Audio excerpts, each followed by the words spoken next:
Assalamualaikum warahmatullahi wabarakatuh.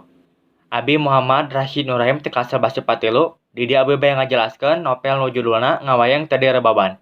Pangarangna nyaeta Ersa Wiyarna. Novel ieu gaduh 50 genep halaman.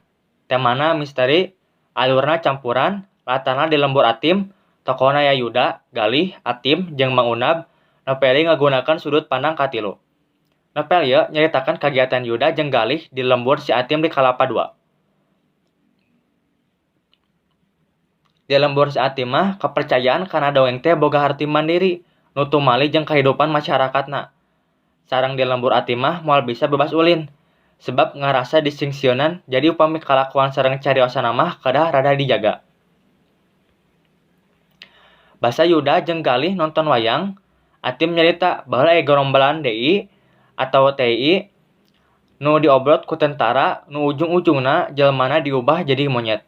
Yuda mah geus saukur seuri da teu percaya ari jelema jadi monyet mah. Kusabab panasaran, Yuda jeung Galih maksa Atim nerobos ka jalan nu dilarang dilewatan gara-gara hayang ngabuktikeun dongeng nu pernah kajadian di lemburna. Tapi untungna teu aya kajadian nanaon.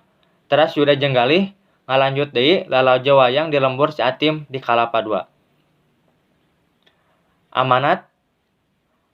Amanatna meskipun urang teu apal bener henteuna dongeng, eta teh urang kedah ngahargaan tong ngalanggar peraturan di lembur batur meskipun henteu masuk akal kajadianna oge.